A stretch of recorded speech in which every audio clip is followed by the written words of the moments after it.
All right, episode 3 of 000 War Inside and Out. Mark Andrews. Hello, mate. How you going, mate? I'm very good. We're inside today because it's a bit stormy outside. And windy. Yeah, windy. Mate, just wanted to just reiterate that, you know, we do talk about our policing experiences over, you know, combined experience of 32 years, and we're going to talk about, you know, death again today and some events that we went to. So if you do watch this or listen to it and you do battle PTSD or suicide is a topic that, you know, is an issue for you, please listen or watch this with a support person. And if it does trigger something and you need urgent help, please reach out to someone, or Lifeline is 13 11 14. So, yeah, the feedback we've had from the last 2 episodes have been really positive. It's been interesting to listen what people have taken out of it, and a lot of people have come back and said, you know, I didn't realise that you guys even had to go through that stuff, and yeah, it's not like it is all on TV. And have you found that? Yeah, I have. My mum watched it for the first time. I've never told mum what I've been through, purely out of a defence mechanism, I suppose, not to upset her. Yeah. She ended up watching the episodes and sent me a very heartfelt message, and obviously providing me support, and you know, is telling me that she'd be there for me all time. And she also thanked you for raising awareness to PTSD and that, and for allowing for me to talk about it so she can get an understanding of what's been going on as well. Yeah. She's always had an idea, but I just, purely to protect her feelings, and I just don't really want to talk to mum about it. So I suppose this is a good forum for her to find out what has actually gone on over the last 30 years or whatever it is. So. Yeah. My family don't know anything really. So they're going to, you know, start watching these, and yeah, it's amazing how, you know, I left in 2005, so 15 years later, I'm just starting to share experiences, and my family and a lot of my friends don't know half of, or really anything that I went to, other than, you know, some of the colleagues that you worked with at the time. So 100% correct. Like the only ones I've pretty much opened up to and shared experiences with have been counsellors and professionals. I haven't discussed anything. Like, you're probably the first mate that I've really gone into depth about some of our experiences, and I haven't told any of my family. My sister watched the episode the other day, and she was surprised that even like a phone ringtone could be a trigger. She didn't realise like how people take things for granted day to day. For someone else could be a trigger for something that they've experienced and stuff like that. So yeah, it's sort of, she was quite, not amazed, but it sort of like drew a new awareness for her, and she could sort of appreciate why at family dues, I suppose, I'd probably be a bit quiet and just sort of withdraw within myself and stuff like that, or not go to family dues and stuff. But I think it's given them a bit more of an awareness as to why you do that. But certainly something you don't feel good about doing, but it's definitely something you don't sort of like go to a party or something like that and want to start talking about. Yeah, you just don't start disclosing stuff. And it is difficult to talk about. And as I said, I think I said, apart from opening up with you recently and my professionals, I've never, and that's included my close relationships with my wife and girlfriend and that afterwards, I've pretty much not really gone into much of my experiences at all, purely because, it is hard to talk about, but purely to protect, or you think you're protecting them too, by not having to tell them. We're going to talk about 2 stories today that probably people might be able to understand why we don't rock up to parties and just talk about these things to anyone. But I guess for me, I wanted to bring up an experience that I had where you see a lot of death in the police, and you know, it's easy to see where life doesn't mean anything, or it can come across as that. So I'd only been in probably 2.5 years. I was at Green Valley, and we were working. I was on night shift, and it was about 4:30 in the morning. That job comes over when you're just driving around. It had actually been a busy night, but probably from 3 o'clock onwards, it had really slowed down. And actually, on that night, Fairfield and Cabramatta patrols, all their cars were off the road, so we were also monitoring and attending to, just anything urgent over in Cabramatta and Fairfield. So after 3 o'clock, it just went quiet. Yep. It's probably the calm before the storm. But yeah, so about 4:30, we get that message over the radio. Green Valley 15, can you attend a certain unit in Miller? Lady's been found deceased. Okay. So we get there, and so you're already on shift for 10.5 hours, 11 coming up to 11 hours.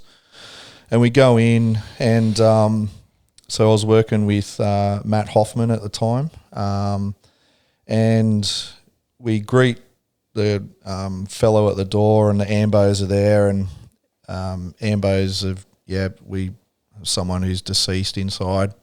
The fellow I mentioned was the partner of the deceased, and we said to him, what's gone on, and he said that the night before, just usual standard night, they were just watching TV. And so the deceased and the guy, they were in their 40s, history of drug use. The unit that they were in, really just not much property. Yep. They didn't work, so they'd obviously, just living there constantly. It was a bit unkept. And so he said that, they were just watching TV, finished watching a movie. They both went to bed at 11 o'clock that night. And he's woken up about 3:30 and realised that she wasn't in bed with him.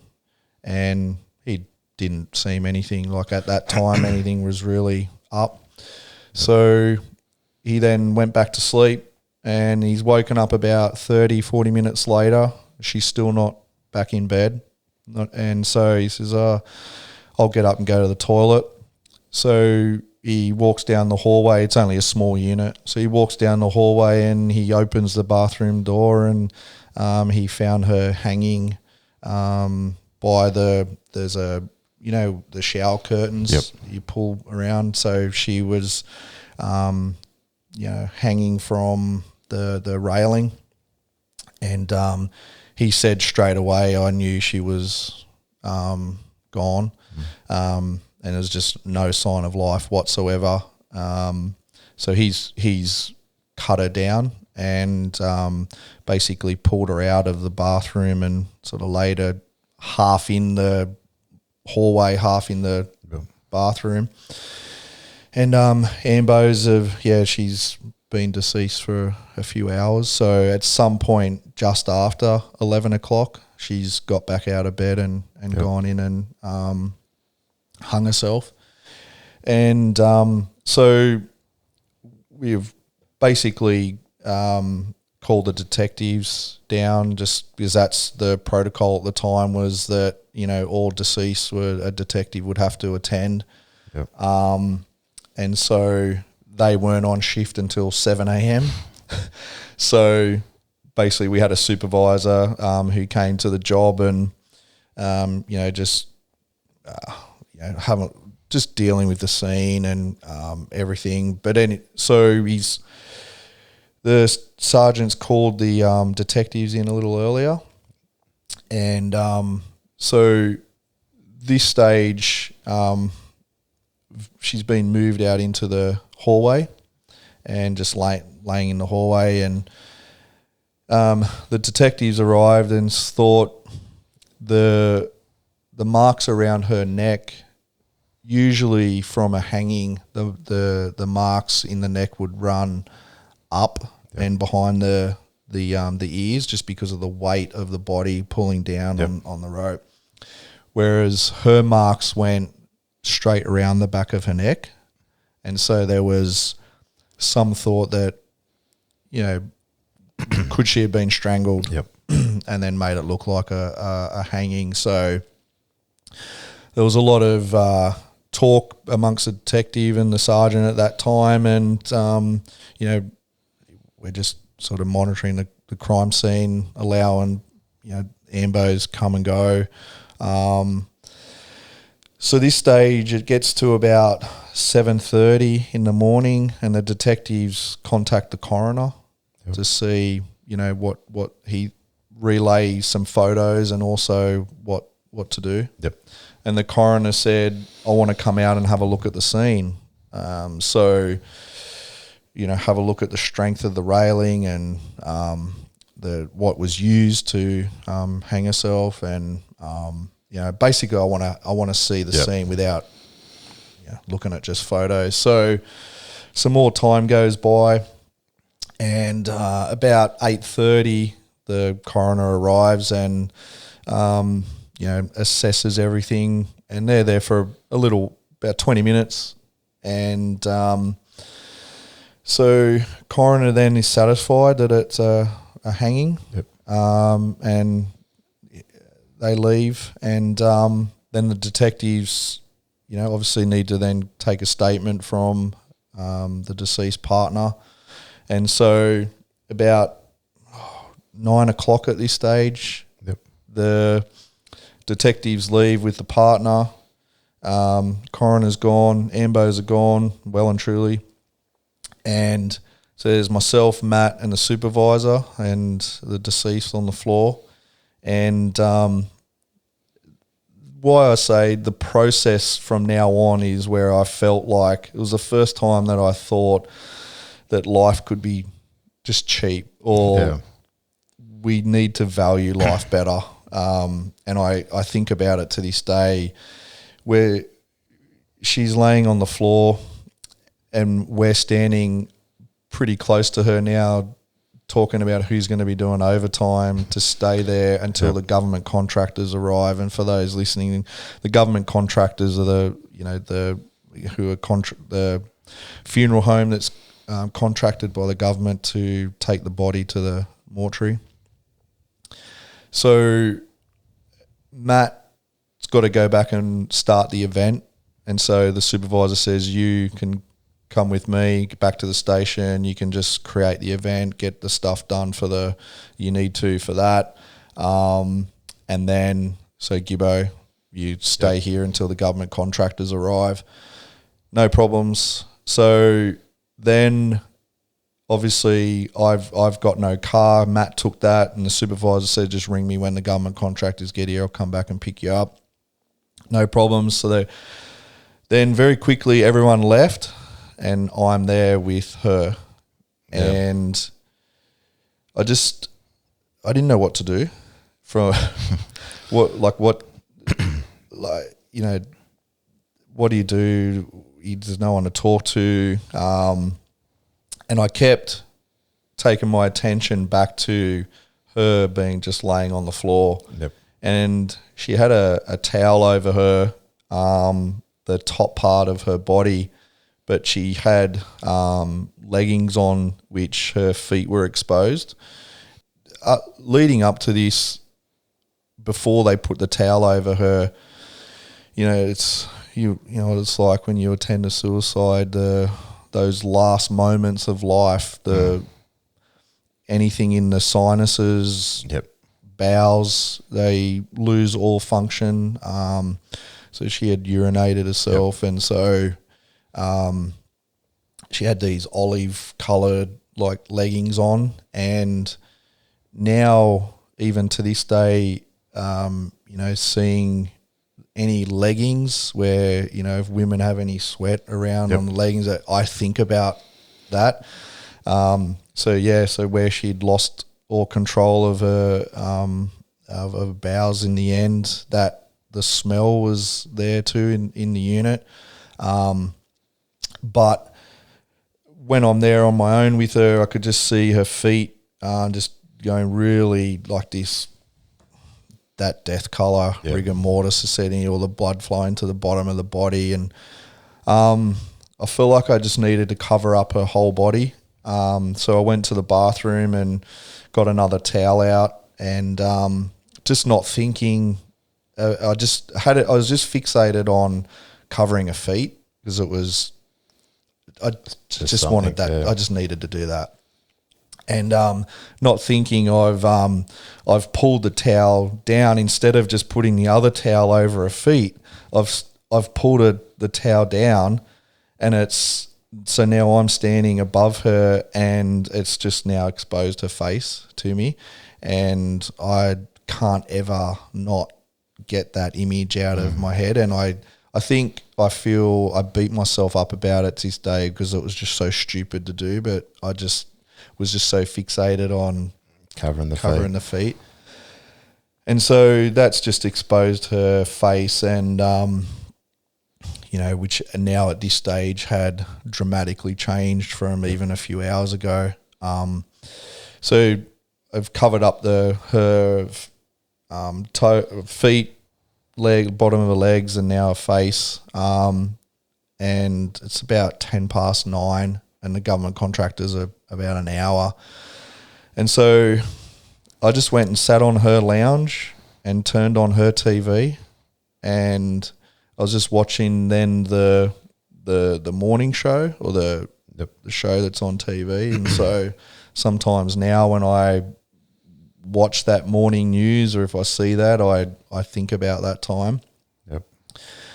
But to have her spend the next 45 minutes sitting on her lounge watching her TV, she's deceased on the floor.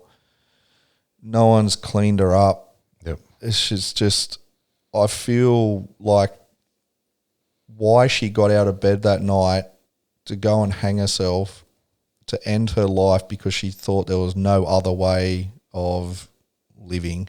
She just wanted to leave this world. It kind of, the whole process of her then being left to lay on the floor, and there wasn't much dignity for her. Yeah. And then, the detectives come in and just did their thing. The coroner walked in, did his thing. The ambos had been in and just done their thing. And I guess I was able to sit there, and the human part of it, I couldn't stop thinking about. Yep. And then I didn't know what to do then. So I'm just sitting there watching TV while this lady's just dead on the floor. Then finally the government contractors arrive, and I've never been so grateful to see other people. Yep. And they're just joking around, because anyone who knows government contractors, it's kind of, they're either very just don't talk to me, or they're telling jokes. And so this one's telling jokes, and this stage it's 10 a.m. and it's 4 hours after knock off, and come in, unzip the bag, and we put her into the bag, and she gets zipped up, and we carry her out to the van, and then ring the supervisor, and finally comes and gets me, and we go back to the station, and basically 10:30 complete the overtime form. Yep. And not one word of how you going, are you all right, Gibbo, you better go, you're back here at 6 p.m, just come in at 6:30 tonight, so you got your 8-hour break. Yep. And just driving home, I just remember thinking, what just happened? Like, someone just died, and I just felt it was just so meant nothing to no one. It's just a process, isn't it? It's just a process. And I get that it has to be, but it's something that I that's the first time that I went to a deceased where I just felt like life doesn't matter. Life, was cheap. in this country.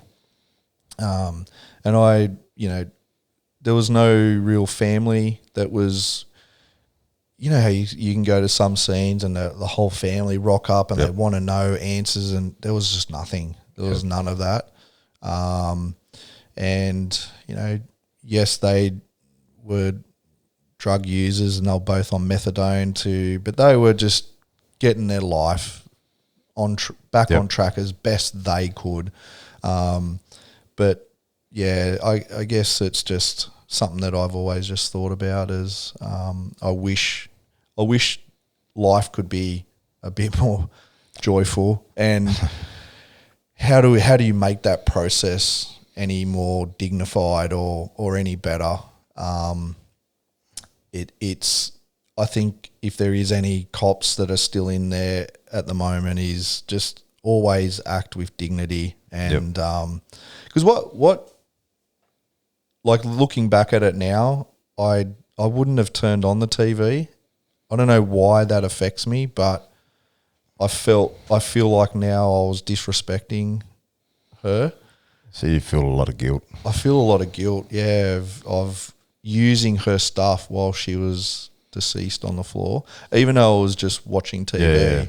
I don't know why. Why I feel that. Maybe it was an escapism, like you said. You're uncomfortable being there with her. Yeah. And as soon as you saw human contact, you've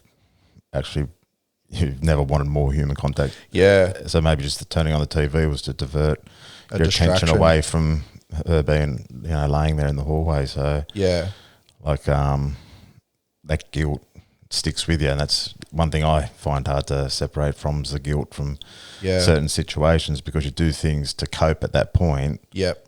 And then you do it to just get through that job and do your job, but then it's not until self-reflection later, and it's usually years and years later, that guilt then hits you, and you just can't get rid of it. Yeah. I think I've realised too that I can't sit in silence. Yeah. If I'm at home, as soon as I walk in, I have to turn a TV on. Yep. Because I think that 10 minutes or 15 minutes of me just, what do I do now? I'm just standing here. There's, looking at her feet. I need to cover you up. That distraction of the TV, I think subconsciously I do it now. Yep. Is I hate silence. I can't be inside without music in the background, the TV on, or something. Because I do think about, if I'm just sitting in silence, I think about that. Yeah. And so it's really weird how the mind works, and how that 10, 15 minute period now can affect you still in this way. It's amazing. Well, last time we spoke, we talked about triggers and that's obviously a trigger for you, and it's just these simple things that people take for granted day-to-day life and that, but like just watching the Today program, I think you said you're watching, or something like it's a trigger for you in terms of bringing back those memories for being there with her. And but the guilt side of it, I don't know how you get rid of that, Gibbo. It's a personal thing I've tried. My doctors and that have tried with me to try and eliminate and try and make me realise that I didn't do anything wrong, but it's still, like I think you said before, it's that empath in us that you can't let it go, that it didn't seem right to be sitting there watching her TV while she's laying there dead and that, but I guess that just shows the human side from you and the dignity from you, that even though we're there to do a job, end of the day we're human. Like, you go into that robotic sense of where you do the job, but that's just because we've been trained to do it that way. It doesn't take away what your core values are and who you are as a human being is. So. The other thing too is I remember standing there and the sergeant didn't want to pay his overtime, but obviously knew he had. Yeah. But there's definitely, I've got to get one of you out of here as quickly as possible, so you're both not on overtime until... Yeah. And I think that plays on my mind a lot too. That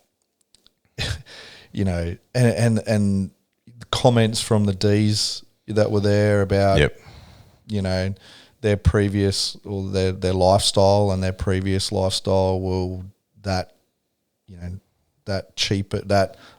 lessens the involvement or care factor from them. Yeah. Which I to this day I feel guilty about hearing that and not saying anything. So there's a few things from that job that as I said, you go to so many, but it was the first time where I felt there was a disconnect of humanity, and probably not like I don't know, like it wasn't really, I don't know what I'm trying to say, but I feel like we could have treated that whole scenario better. Yeah. Yeah. I think you hit it before with like the ones that are serving now. Like if anything, if you can just try and treat them with a bit of dignity, because like as I said, at the point, like she felt alone, but she possibly was obviously someone's daughter. Yeah. Maybe someone's mother, a sister, a friend. And that's the thing, we've all got those in our lives. Yeah. So when you're dealing with those scenes, that you got to realise that person, that could be one of your relatives there, it could be one of your friends or something like that, or someone that you know too. Yeah, that's right. And if you thought that was what was going on normally with the police, it's pretty hard to. But when it's a lot easier said after you've had time to think about it and process it, but when you're there by yourself and you're trying to comprehend what's actually happened, it's not a comfortable situation to be in. You're there by yourself. You've got a dead body in the other room. As you said, you can't talk to anyone. You can't do anything. You just can't sit there walking around. And so by watching the TV, I guess that was a distraction for you. And I know you harbour guilt for it, but at the end of the day, it's probably it was just something you needed to do to try and distract from what was actually happening around you in that environment, like the smell, obviously, and just the thought of her being there and seeing the face and all that. You needed that distraction and that diversion from what happened. And that's what, because she was in the same room, because the lounge room and the hallway, it's a 1-bedroom housing commission unit. So for that hour, I look back, I just didn't know what else to do but turn the TV off, because there's no escaping seeing her on the floor. Yeah. So you can't drag her into the bedroom. No. Like, no, it's a weird feeling. I've been in situations where I've been left with a dead body or dead person. Like even when I just said then dead body, it makes me feel guilty for referring to them as that. Like they are. Yeah. Well, we used to call them dead-ends and deceased, and just deceased. Even that these days now brings that guilt, and it just feels so uncaring and stuff like that. But unfortunately, it's just the way it is. And I think we do that to try and cope. I think that's the black humour that comes out with the police and that, and it is a coping mechanism. Yeah, for sure. It's been explained to me before, but again, that doesn't take away the guilt when you think back about, well, shit, should I have said that, and like being left alone with someone that's just deceased, and that you're not scared of them. No, but it's just that awkwardness. It's just, well, what do I do? It's just the weird, and as you said, I can understand fully with that sense of silence. It's some, because that's all it is with a deceased person. It's just that there's no sound. It's eerie. It's unnerving, and it is very. I'm same. I'll turn the TV on when I get home and stuff like that, just so there's some background noise or something. It's very hard to sit in silence. It is 100%. And that's where I find it hard with the mindfulness when they say like five senses and try and block everything out. I can't because I don't feel comfortable in that. So, yeah. That's when a lot of images appear and a lot of smells come back, and it's easy for your mind to straight away go back to those times. Smell's a powerful sense, isn't it? Oh yeah. Unbelievable. And once you get that smell, it's just, you never forget it. Yeah. Even thinking about it now, I can actually smell it. Like it's a weird sensation. Like as soon as you talk about death, you get that instant. Yeah. That's the senses are reminded of it, and you can actually smell it. It's just nothing that you can. I wish we could just erase it, but it's hard to explain. And the ones that have been through it will know exactly what we're talking about. Is just you just can't erase that. There's no mistaking that smell. Yeah, yeah. You have a time where you felt life was cheap, didn't mean much? No, there's a few that I've gone through. There was one very similar to yours, which I won't go on. But there was one was doing night shifts. But when I first started doing night shifts, we used to do 7 nights straight. Start at 11 o'clock, finish at 7 in the morning. One night we went to Toongabbie train station, or just up the road from it. There was a overpass there for cars, and a bloke had decided to wait for a train to come. At the last second, jumped out from one of the pylons, put his head down on the track, let the train go over him, cut his head off, clean. Like it was just, completely clean. It was just the head and the body. There was no mess or nothing like that. It was just pretty much that was it. But then the next night, like, and even the way I'm talking about it now, it just seems so uncaring or something like that. But it's not that way at all. It's just how it was, and it's like even to today, like it's still something that I still think about. Like I have dramas catching trains into the city, anywhere from Penrith to pretty much Parramatta. I am very uncomfortable sitting on the train because of the amount of train fatalities through there. I've got to take my attention away from it, whether I put headphones on or something like that. But the following night, we had another fatality on the trains there at Toongabbie train station. And this is probably where So this is the following night? This is the following night, straight after, second night in a row. So this one wasn't a suicide, nothing like that. Bloke had been drinking at one of the local establishments at Toongabbie, decided to take the shortcut, jumping across the tracks, jumping across the platforms, didn't see the express train come through. Express client trains come and collected him pretty much as he was jumping down from the platform. So it's just sort of just ran him along the platform and just ripped him apart. Wow. I can't remember how many pieces there were, but he was just spread over a good 100 or so metres. And those trains take ages to stop. Like it was stopped a good, probably a K up the road or up the track or something like that. But we were there, and same thing, like, you know, checking, making sure there's nothing untoward about it and stuff like that. I think the Ds did come out and just make sure. And with the Ds, you know, like if it's not their job, mate, it's definitely not their job. They don't hang around. So it was just a simple fact that, you know, drunken person, no thoughts of suicide at that point, just obviously done the wrong choice, trying to take a shortcut home. Again, call the government contractors, but mate, the government contractors aren't going to go along picking up pieces of human body, so it was left up to us. I think that's what a lot of people don't realise. The police are the ones that collect that. We had rescue squad at Blacktown, so they came out, but there was only one in there, so obviously you're not just going to let one bloke do it, so you give them a hand. And mate, I just remember walking pretty much the length of Toongabbie, the platform along the train line there, and then a couple of 100 metres up the road past the platform with plastic bags, and just picking up pieces as we came to them. There was one, like the foot was completely severed, but the sock and the shoe was still on perfectly. It was just nothing else attached to it. So the face had been demasked, completely ripped off, and it was just flat like a mask. It actually, it's weird because you have this sensation that this is not real. That can't be a human body. Like it's just, it's impossible to think of the human body being like that. And yet we're picking up all these pieces. The spine was in one, it was complete, but it was just in one separate, you know, part. You had to pick all that up, and you know, you're picking up fatty tissue here and all that sort of stuff. And no doubt we wouldn't have got every piece and that, so I would have had to have thought the next day the commuters on the platform probably looked down there and see a bit of meat or something like that, and they probably wouldn't have known what it was, you know. Yeah.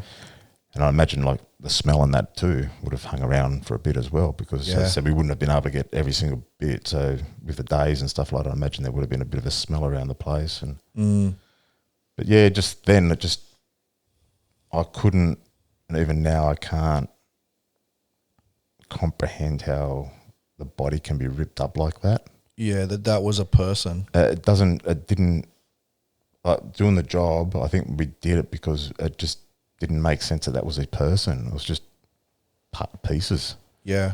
And that's where that value of like, we didn't treat it as a human being. We just like we're walking past with shopping bags, plastic bags, and just putting pieces of body parts in it. Like there was no respectful way of doing it or anything like that. It was just like pick it up and put it in there. Do you remember what you were feeling at the time or thinking? Mate, yeah, sort of. As I said, like, it was just surreal. I didn't think it was actually... to this day, I still can't comprehend that was a human body. Yeah. And when you talk about valuing human life and that, like, I guess we couldn't at that point because it just was in so many people. It was just completely shredded and it was just ripped apart. And to see that happen to how frail the human body actually is, and yeah, with that one, like we took it to the cop, but I didn't have to do the ID or anything like that, so I don't know how they would have ID'd that to, like, would have had to have obviously gone to dental records and that. I don't know. Thankfully, I didn't have to follow that one through. That wasn't my job, but I was there to assist. And but I imagine that would have had to have been dental records and that, because there's no way you could have had someone to come in and formally identify the body. We had the ID and all that from his wallet and things like that, but other than that, but no, mate, just the value of life. Like, it was just one of those weird experiences where you just can't believe that that's a body. Did you have to deal with the family at all? Not on that one, no. Yeah. No. That would be extremely difficult to. Oh, mate, I don't know who did. I don't know who would have had to, or someone would have had to, but I don't know who it was who did do it. Yeah. 'Cause I know we're on night shift, and pretty much at the end of the shift, I think it was Normie Richards, my offsider that night. I think he was the one that went down to the morgue to hand the paperwork and that in. So thankfully I didn't have to process that one any further. But that was two deceased in 2 nights, pretty much at Toongabbie railway station. So I'll never get off at Toongabbie train station ever. And if I ever get a train to the city or back from the city and that, I've got to get an express one. I can't have them stopping at those stations. Like, the thought of a train stopping at Toongabbie freaks me out. And same as Doonside and all that. There's just that corridor. There's just so many train fatalities. Yeah. The effect that has on so many people is the victim, the family, the police that attend, ambulance that attend, rescue that attends. My uncle's train driver, and he's had 2 people that he's hit in a train, and the train driver. Well, people forget about the train drivers. Like there is suicides, because when I was working in Sydney, and as I said, along that corridor there, like in the city circle, they're that common. So many train drivers are getting burnt out because they just have people jump straight in front of them, and people don't think of train drivers as people that would experience these traumas, but they are subject to it a lot more than what people are realising. Absolutely. He says, there's nowhere to go. You can't swerve. You can't turn. Nothing. You can't. You can't. Hitting the brakes, yes, but that doesn't stop it. And you are looking into their eyes as you hit them. And people do forget about the train driver. And going back to that inhumane or how meaningless life can feel at times, is the fact is that, and from train fatalities, they don't care about the body. It's just how quickly can we get the trains running again. Yes. It's not, okay, well, someone's just died on the platform or the train line or something like that, but we need to get the train services going. Yeah. We've got a city to run. And that's all it comes down to. And the same as you're saying about the overtime. How are we going to, we're not paying overtime, but there's a dead body there. Money shouldn't be a factor. Like, resources, and that comes down to the dignity and the respect. Like, we're talking about how we're going to save money, but someone's just died and they're laying there. Yep. And I guess that's where that dignity comes into it. Like, 100%. As I said, there's no perfect way of doing it, but surely at some point the freaking management and not the cops, but just management, that pull their heads out of their asses and say, well, fuck the money. We've got a dead person here. We've got police and other personnel that have witnessed this and probably will need some care or something like that. Why are we worried about, they're going to incur 2 hours overtime? No, seriously. I never had anyone speak to me about are you okay with that? No, we like, never did tell that. us, you know, when you were there on your own, were you okay with that? No. Nothing ever. They wouldn't have cared because, well, you'd have been on overtime, mate. Yeah. They wouldn't have. Yeah. They wouldn't have wanted to. So that's and we work for the government. Yet, what I find funny is that they work for a budget, and it's in a job that there's so many different variables, and that I don't see how you can work to a budget because you can't predict. Yeah, we've got intelligence and all that, so we sort of understand a bit about the, you know, how crime and all that plays out and stuff like that. But you can't predict when you're going to get a massive crime spree. You can't predict when someone's going to go get murdered or something like that, or when someone's going to commit suicide and that. And so how can you put a monetary value on how many suicides you're going to have a year or how many deceased? You know, you can't do it. No, that's right. And until they pull that bullshit out of, you know, running to budget in a government department that pulls in so much revenue for the state and stuff like that, like, I'm not saying go crazy with the overtime and that, but just when you're in instances like that, like, have a bit of dignity. You know, just don't worry about what it's going to cost. Just get the job done properly and show a bit of respect with it. Yeah, for sure. Yeah, I mean, going back to, you know, care factor is like my uncle is still dealing with it, still brings it up, and we talk about it when I see him. And, you know, like you said, you know, just get the line back open. Same with fatalities on the road. Like, just get the road open, whatever you got to do. Like, how long is this going to take? Like, and the pressure on you too. Like, you're emotionally traumatized yourself because you're dealing with a critical incident. But then you got people jumping down your back saying, well, when are you getting the roads open? When's the line going to back open? You know, and the radio's blaring that down to you, like ETA on when the train's going to be out, you know, you're going, well, we're just like, it's just amazing. And we're talking about at the start, the quality of life. And, you know, that just shows that no one really values it. Yeah, that's right. There's more people are worried about how, you know, we just got to make money. Yeah. You know? Yep. Wanted to go on to pursuits. Something that everyone really thinks, you know, cops and robbers. And do you have a memorable pursuit? Mate, probably this is when I was the first week in the job. I had just turned 19. I think it might have been my first shift, actually, a second shift after we did a day or two of induction, which included going to the morgue and all that. And you have to do rotations, like you have to go do a stint in detectives, stint in highway patrol and all these things just so you get a feel. And that was meant to be within your first 12 months, so you got a feel. But the way they did it, they just threw you straight in there whenever they could. So my first shift, I was an afternoon shift, highway patrol, the old VL Turbo Commodores, which, like being a 19-year-old, I thought, this is sensational, you know. Yeah.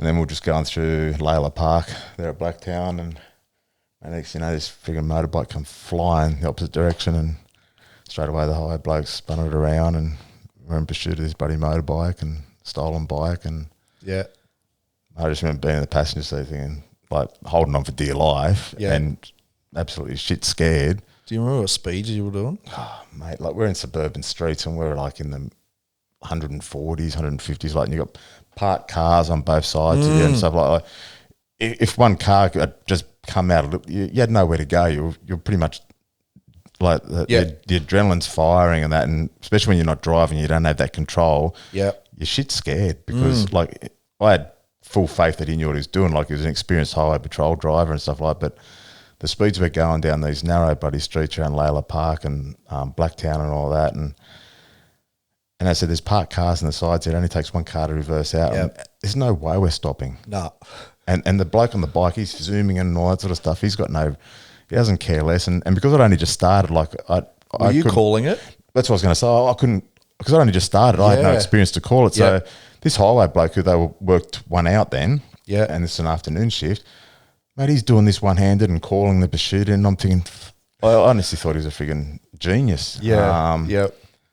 And mate, as I said, we ended up the bloke ended up pulling over and we got the bloke and stuff like that. But just just the adrenaline from it. And then I just thought, oh, how great's this job? Like, seriously. My first shift, and I'm just involved in a pursuit and all those things. And I felt like this was TV. Yeah. It's exactly like it's on TV. You know, I think when I grew up, one of my favourite shows was Chips. Yep. the 2 highway motives, and I thought that this is great. And at that point, then I sort of thought, I'll probably end up going to highway patrol, but I didn't, thankfully. But nothing against the blokes doing it, but I just I'm glad I didn't end up in highway. But at that point, then I just thought, mate, this is the best job in the world. Yeah. But looking back now, and it would have only been one little mistake, and probably would have been my last shift too. You know, because there's no way. Like I said, we're getting up to mid-hundreds easy. You know, like this is a turbo Commodore too, so she was flying. Do you miss that adrenaline rush? Mate, yeah, I do. I do. Definitely do. I think I've sort of tried to find that in my training where I go to extremes and stuff like that, but you can't. Nothing can replace that adrenaline that you feel during a pursuit or off to a high-risk incident, or when you get called to a signal one or something like that adrenaline rush that you get. And then I know what you're like afterwards, but about half an hour or so afterwards it'll end, and you're shaking because of all you're starting to calm down and all that, and all the adrenaline settling and whatever, and you get the actual shakes going and stuff. So the adrenaline just goes spiking. Oh, mate, yeah. Pursuits, you know, when we're in anti-theft, you're doing at least a search warrant a week, and you're kicking doors in, and going to brawls and stuff like that. Yeah, like the brawls and that, and you're pulling people out, and you're just in there and stuff like that. Like the adrenaline and all that's going, and it's just unbelievable, to be honest. It is, isn't it? Yeah, it's a feeling like it's an addiction, I suppose. That adrenaline. Because I'm not going to lie, and probably the testosterone and that, but I can feel good. I definitely felt that. He was always chasing. I'd love that chase. And the adrenaline, the feel of the adrenaline, and whether it would be a pursuit or kicking the front door in, or an arrest, or I used to. I do miss that. That aspect I do miss. Unfortunately, it's not always like the movies though, and the other stuff, which is the reality stuff, is if you could take away that, then it might be a good job. But what about yourself? What about mate? So even earlier than yours, so the one that stands out for me would happen in my SPO, so my student placement, and so I had 4. So you go to the academy for what is it, buddy? A couple of 2 months or something, 3 months. Mate, I did 12 weeks. I don't know. And then they send you off to a station for 4 weeks. And then you go back to the academy for the remaining 5 months or something, or 4 months, whatever. And so I lob up at my student placement, and they allocate you on the roster. You spend 2 shifts in a station, a week with GDs, then you'd spend 3 days with the Edo, which drove me insane. Then you'll do, a week back in GDs, and then you'll do 4 nights with Highway. Anyway, so it was one of the nights I was with Highway, and so it was pretty standard shift. Like, it was these guys, so they were 2 up, it was a night shift. And it was getting towards midnight, and pretty much just about to round up. They'd just tickets, some breath tests and stuff, but that was it. There was nothing, some LiDAR, and it was pretty uneventful. Then it gets to about 11:30, and we're about to go back into the station, and I'm sitting in the back seat, and one of them goes, "Oh, there's a pursuit on the other channel," which was Rose. So I'm at Maryland's, and so Rose Hill, whatever channel, Parramatta, Rose Hill. So there's a pursuit on that, and he says, "Oh, they're over at Guildford, Eunora, and Maryland's patrol, Holroyd at the time, is the other side of the train station." He says, "Oh, look, we'll just make our way over there, and just in case they come our way." And how so we go over to that channel, and it's on, right? There's it's like a VL Commodore. And there's like 4 heads on board. And this pursuit is going for a while, right? And there's just silence in our car. And all of a sudden, it comes over to Woodville Road, which is fairly close to the Holroyd Patrol. Yep. And we cross over the railway line, and they can't help themselves. And he's we'll just get closer in case, but there's cars galore already on this thing, right? Well, anyway, we get to this intersection. Here it comes, and I remember sitting in the back seat and just seeing the red and blue lights everywhere. Just flashing everywhere in the distance, and so it comes screaming past us. And next thing he hooks in, and we're now in the pursuit, right? And we're a few cars back, and so he's going down Woodville Road, and he hits the brakes, does a U-turn, and the first 4 or 5 cars they're trying to get around behind him. Old mate who's driving our car swings it over the island in the middle of the road. Next thing, we're the fucking lead car in the pursuit.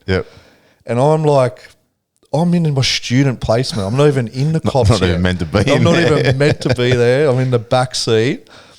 And next thing, we're off, right? Yeah. And for this pursuit went for about 40 minutes. It was just around Eunora, Guildford, up at Villawood, through Chester Hill, same, like, 140s up to 160, that, flying. And I just could not believe how exciting this was. And the guys in the front, they were as calm as anything.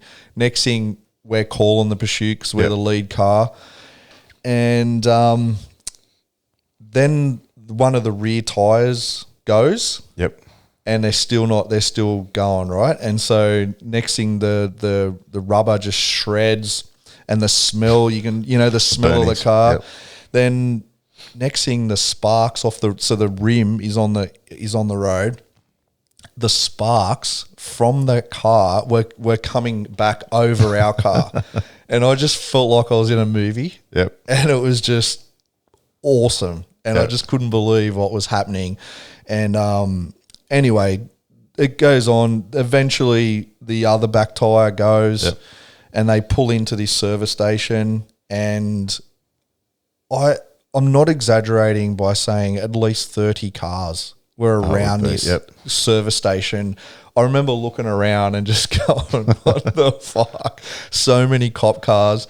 And these 4 guys will regret I could imagine leading that many coppers around. So it was just like, have you ever seen like buzzards that chuck a chip for the seagull? Yeah, man. It was, and then I could not sleep that night because I thought, I can't wait because I just thought that's just what policing is. Yeah, that's what I thought too. I just couldn't believe that they were going to pay me to do that job because I just loved it so much. Yeah, but that pursuit was, I know, still really, even in, like, there were so many pursuits that you get into. Yeah. But that one stands out as, because it really, that was my first one, and it was so dramatic and so much adrenaline for such a long time that, it was, I was always trying to replicate that feeling. I think, I always wanted every pursuit to be like that. Yeah.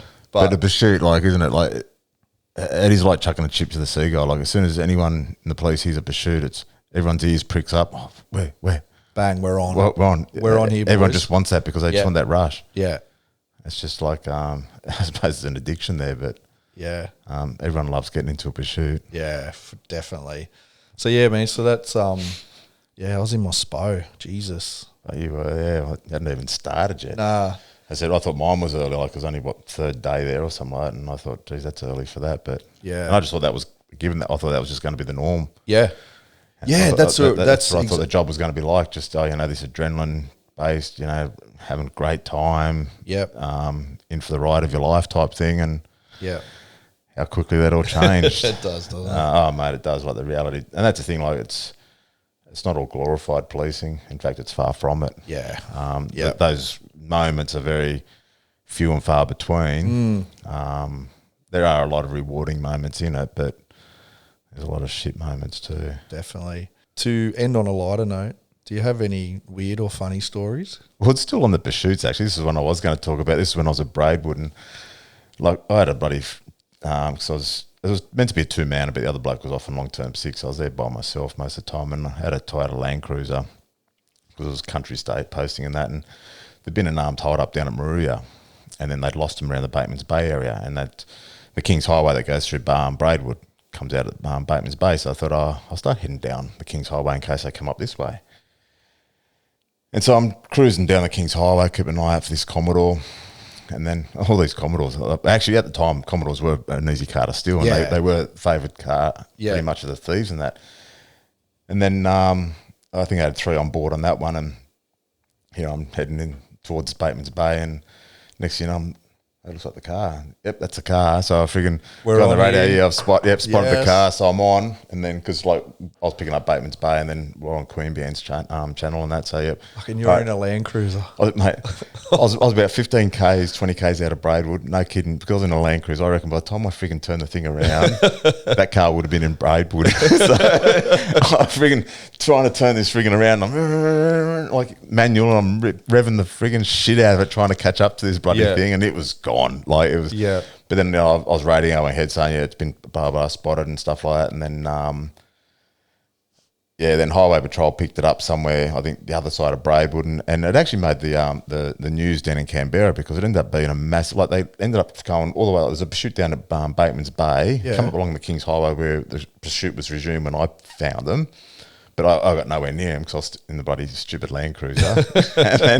But even though I was nowhere near it, I just kept driving all the way into Canberra, lights and sirens going, doing probably maximum 110 k's an hour. And I got into, but it was on the news in Canberra, and like because the ACT coppers got involved, like they all got in they ended up locking them all up. And it all went to trial down at down the coast there, and all. I had to go to court and all that sort of stuff for it and stuff. But, they ended up locking them up, but it was on the news because they bloody were, jump mountain curbs in bloody Canberra and all that sort of stuff. Yeah, right. Where did it originate? Do you know? Maruya. Oh, that's right. You said down there. They've done a whole armed hold up down there. So made all down the south coast, and then up through Bateman's Bays where they lost it, and then I just took a chance that they may come up that way, and lo and behold, they did. So that just got you a court appearance.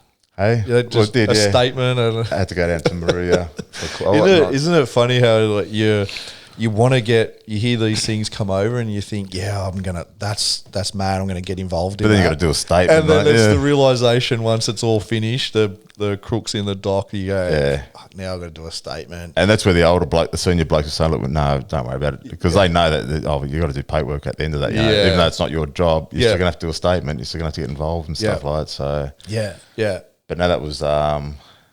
I wouldn't say it was the most memorable pursuit because I just couldn't get into it. But it wasn't through lack of trying. It was just I didn't have the horsepower there. Just trying to do a pursuit the old Land Cruiser was just not gonna match it. It and again, people don't realise what's out there, but over the next however many episodes we'll end up doing, I've got so many stories about Cabramatta.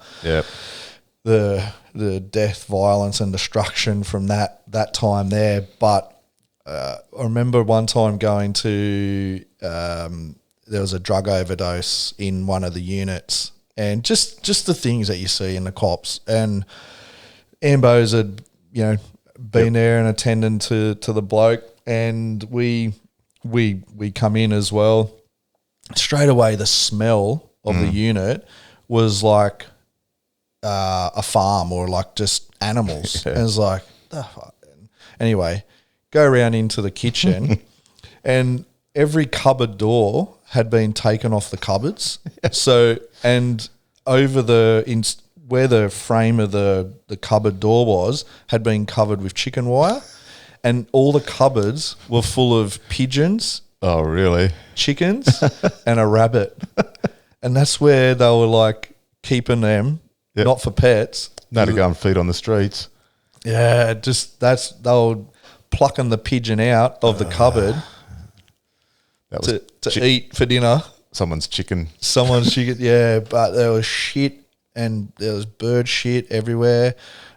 So they're slaughtering these things on the but like how often do you go in and just reach in and grab a rabbit or a chicken or a pigeon out of the cupboard, to a fridge and grabbing a fresh apple or something like that. So walk into this kitchen just all chicken wire, and it was a live kitchen. But that was like, that's how Cabramatta rolled, hey? Yeah. Yeah, I know you were there during its darkest time too. That was peak time, yeah. That was hectic. It was out of control then. The chickens and pigeons and a rabbit in a kitchen was the least of Cabramatta's problems. But I just thought just some of the shit that you see in the cops is, you know, not your normal stuff that you see around. You definitely see a fair share of bad, but you definitely see some weird and crazy sights. Yep. So, well, mate, probably a good place to wind it up. We'll catch up again next week and share some more experiences. Again, if anyone, if this has raised any issues for you, any of the topics in here, please reach out to us, and, you know, if you need to talk, or Lifelines 13, 11, 14, and any future episodes, just make sure you've got a support person with you. It's if these do raise any issues for you. But mate, again, thank you for your time, thanks, and mate. Thanks for sharing. Yep, likewise, mate. It was good. All right, brother. Cheers. Mate.